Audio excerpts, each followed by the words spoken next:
How to meet and attract the love of your life. Well, girls, if you've ever read the rules, it will tell you all that basic stuff that you need to know, like don't make the first move, let them chase you, don't be too keen, act busy, all those things. And I'm not saying that those things don't work. They work. I've got a really good friend of mine. She is a massive, massive proponent of the rules. She swore by it all through her teens, and now she is very happily married to the guy she met when she was at university. And that's all great, but one second, let me blow my nose. Yeah, that's all great, but the problem with that is it's not authentic. It's not you being your real self. You're playing a game. So you can get found out. It's not who you really are. And when you're playing that kind of game, the person that you end up attracting is not loving you for who you really are. So you have to keep up a pretense for basically all your life. Um, Otherwise, the person's going to realize that they're in a relationship with somebody who they didn't fall in love with. And believe me, that's happened to me many, many times. So, I mean, I've not been the one to pretend because I'm not really, I'm just too honest. I can't pretend to be something that I'm not. But I've got into relationships with people who pretended to be a certain way.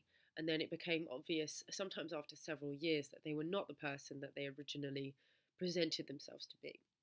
And then that just becomes a toxic dynamic where one person is trying to fit desperately into the other person's vision of what is the perfect partner, and then the other person is trying to manipulate that person into also being their perfect partner.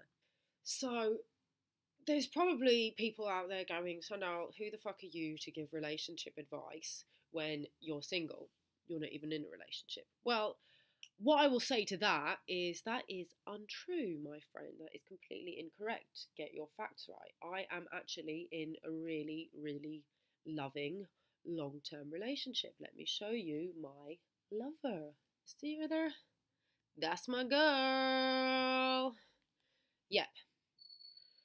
I am in a very, very important, loving, long-term relationship with myself.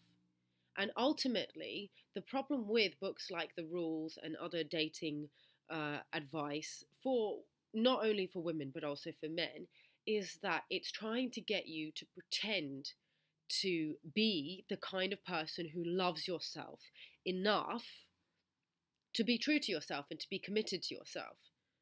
So, where you have standards for what you're looking for in a partner, and who you are, what your dreams are, what your ambitions are, and you're looking for the right kind of person who fits in with that, not just any person.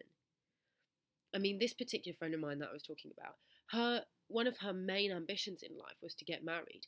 And that's fantastic. Don't get me wrong, I'm not judging that at all. But at the same time, if that's one of your ambitions, you have to think about, why is that one of your ambitions?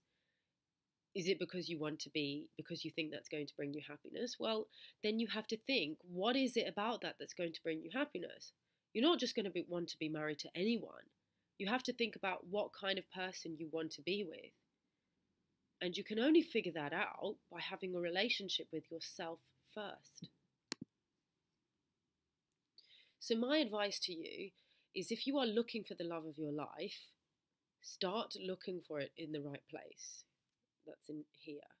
Start getting to know yourself. Start getting to know what it is about you that makes you come alive. What do you really want from life? What do you love doing? And do those things. Go on a date with yourself. Spend some time alone. Do those things that really, really make your heart sing. And you will be so strong, so unshakable. You'll be like, my life is so fucking perfect being single that some guy would have to be fucking perfect to change that. It's as simple as that. When you really have a strong relationship with yourself, you won't put up with any substandard relationship.